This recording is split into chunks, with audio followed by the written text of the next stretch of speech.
ঠাকুরগাঁওয়ে একই পরিবারের ৫ জনের মৃত্যু নিপা ভাইরাসের কারণে হয়েছে বলে স্বাস্থ্য অধিদপ্তরের অনুসন্ধান প্রতিবেদনে উঠে এসেছে এই তথ্য।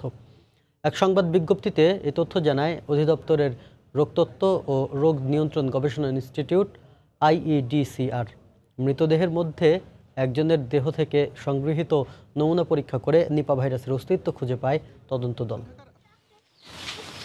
গত ৯ ফেব্রুয়ারি ঠাকুরগাঁয়ের বালিয়াডাঙ্গার মরিচপাড়া এলাকায় আবু তাহের নামের একজনের হঠাৎ মৃত্যু হয়। প্রথমে এটি স্বাভাবিক মৃত্যু ধারণা করলেও ২০ ফেব্রুয়ারি তার মেয়ে জামাই হাবিবুর রহমান সহ ওই পরিবারের আরও ৪ জনের মৃত্যু হয় রংপুর মেডিকেলে। এ ঘটনায় পুরো এলাকা আতঙ্ক ছড়িয়ে পড়লে টনক নড়ে স্বাস্থ্য অধিদপ্তরের। রোগতত্ত্ব ও রোগ নিয়ন্ত্রণ গবেষণা ইনস্টিটিউট আইইডিসিআর এর ৫ সদস্যের একটি অনুসন্ধানী টিম গঠন করে স্বাস্থ্য অধিদপ্তর। গত ২৫ ফেব্রুয়ারি তারা ঘটনাস্থলে গিয়ে হাসপাতালের চিকিৎসক, নার্স, মৃত ব্যক্তির পরিবার ও গ্রামবাসীর সঙ্গে কথা বলার পাশাপাশি নমুনা সংগ্রহ করেন। পরে এ অনুসন্ধান কাজে যোগ দেয় আইইডিসিআর এর আরও একটি দল। অনুসন্ধান শেষে মৃত ব্যক্তির নমুনা পরীক্ষা করে নিপা ভাইরাসের অস্তিত্ব পায় আইইডিসিআর।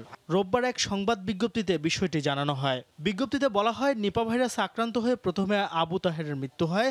আক্রান্ত ব্যক্তির ব্যবহৃত জিনিসের মাধ্যমে বাকিরাও এ ভাইরাসে আক্রান্ত হন বলে জানানো হয়। তাদের সবার জ্বর, মাথা ব্যথা, বমি ও মস্তিষ্কে সংক্রমণের উপসর্গ ছিল।